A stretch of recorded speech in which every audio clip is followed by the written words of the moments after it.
Billionaire tech founder Ethan Cole stepped out of his car just after midnight, the quiet hum of the city fading behind the tall iron gates of his mansion. The lights inside were dim, exactly as he preferred, orderly, controlled, silent. Another 14-hour day had drained him dry, meetings stacked on meetings, investors demanding growth, headlines dissecting his every move. To the world, Ethan Cole had everything. To himself, he felt permanently exhausted.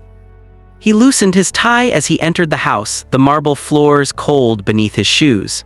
Instinctively, his gaze lifted toward the staircase leading to his son's room. No matter how late he returned, he always checked. Since his wife's death a year earlier, that ritual was the only thing anchoring him to home. As he walked down the hallway, his foot caught on something soft. Ethan stumbled, catching himself just in time. His heart jumped as he looked down. A thin blanket lay spread across the polished floor. A pair of worn flats rested neatly beside it. And there, curled on her side, one arm tucked beneath her head, was Lena, his son's nanny. She was asleep. Her dark hair spilled across the blanket, her face pale with exhaustion. Her phone rested loosely in her hand, screen dark, as if she had fallen asleep mid-worry. She hadn't even taken the couch. She hadn't gone to the guest room. She had chosen the floor right outside his son's bedroom door. Ethan stood frozen. His first reaction was irritation. This was unprofessional. This was unnecessary. The house had more rooms than he could count. Why here? Why like this? Then he noticed the details. The faint crease between her brows, even in sleep. The way her body was angled toward the door as if ready to wake at the slightest sound. The quiet rise and fall of her chest, slow and careful, like someone afraid to disturb the silence. He felt something shift in his chest. Slowly, Ethan turned the handle of his son's door and peeked inside. The nightlight cast a soft glow across the room. His son slept peacefully, clutching his stuffed dinosaur, no tears, no restless movement. Safe. Ethan closed the door again, gently this time. He looked back down at Lena. This wasn't laziness, this wasn't carelessness. This was devotion. A woman he paid to work certain hours had given more than her contract required, more than he himself had managed lately. While he chased numbers and deadlines, she had chosen the cold hallway floor over comfort, just to make sure his child never woke up alone. Ethan exhaled slowly, guilt settling heavy in his chest. For the first time that night, the mansion didn't feel too quiet. It felt like it had been carrying a secret. Morning light spilled softly through the tall windows of the kitchen, painting the room in pale gold. Ethan sat at the long dining table, coffee growing cold in his hands. His son was already at school, the house unusually still again. But Ethan's mind hadn't rested since the night before. The image of Lena sleeping on the hard hallway floor refused to leave him. When Lena entered the kitchen, she looked startled to see him waiting. "Good morning, Mr. Cole," she said politely, straightening her sweater. There was no hint of complaint in her voice, only the same calm professionalism she showed every day. Ethan cleared his throat. "Lena, may I ask you something?" She paused, fingers tightening slightly around the mug she had just poured. "Of course." He gestured toward the chair across from him. "Please sit." She obeyed, though her posture was cautious, as if bracing herself for reprimand. Ethan noticed that too, and it deepened the ache in his chest. "I came home late last night," he said carefully. "I saw you sleeping outside my son's room." Silence fell between them. Lena lowered her eyes. For a moment, Ethan thought she might deny it. Instead, she exhaled slowly, like someone releasing a long-held breath. "I'm sorry," she said quietly. "I didn't mean to cause any concern." "Why were you there?" Ethan asked. His voice was gentle but firm. "There are empty rooms, a couch, a bed." Lena hesitated, then finally looked up at him. Her eyes were tired but honest.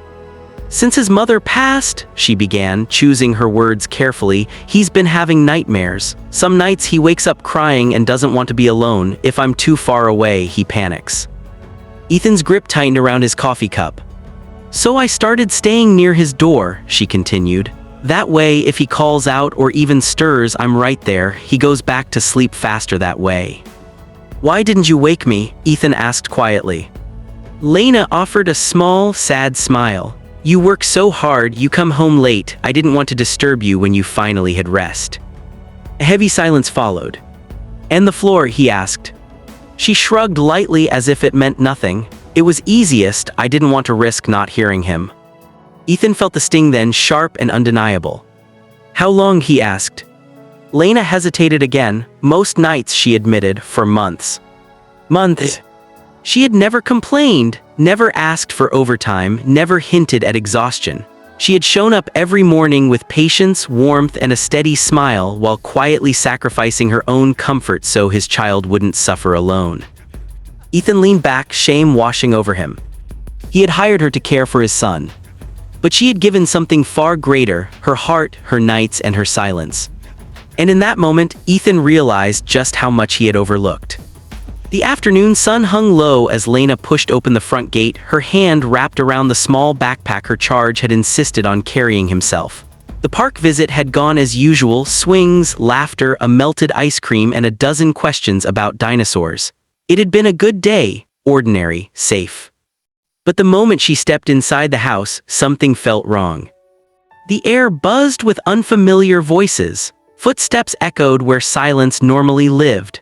Lena froze in the entryway, confusion flickering across her face as she saw men in uniforms, boxes stacked neatly along the hallway, furniture being carried upstairs.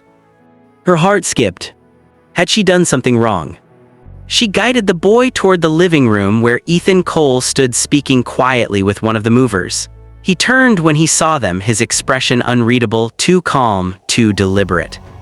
Lena, he said, could you give us a moment? Mrs. Harper will take him for a snack. The housekeeper gently led the child away. Lena remained standing, her hands clasped tightly in front of her. Mr. Cole, she began nervously, is everything all right? Ethan gestured toward the staircase. Please come with me. Each step upward made her chest tighten. Her mind raced through possibilities. Was she being replaced, let go? Had sleeping in the hallway crossed some invisible line? At the end of the hall, Ethan stopped and opened a door. Sunlight poured into a room Lena had never seen before. Soft curtains framed the windows. A neatly made bed sat against the far wall, layered with warm blankets. A small desk, a reading lamp, fresh flowers on the nightstand. Everything new, everything intentional. This room is yours, Ethan said. Lena stared stunned. Mine. He nodded, starting today. She shook her head in disbelief. Sir, I don't understand. No one who cares for my son sleeps on the floor, Ethan said firmly, then softened his tone. Not in this house. Emotion rose fast and unexpected. Lena swallowed hard, blinking back tears. There's more, he added. He handed her an envelope. Inside was a revised contract, clear, generous, life-changing. A significant raise, full health benefits, paid leave, long-term security written in black ink. This guarantees your future here, Ethan said quietly, as long as you want it. Lena's hands trembled. I didn't do this for money, she whispered. I know, Ethan replied. That's exactly why I'm doing it.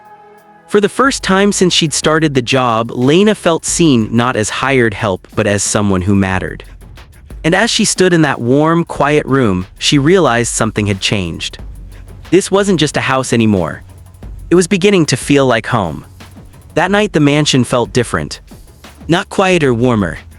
Ethan stood beside his son's bed, smoothing the blanket with a care he hadn't practiced in years.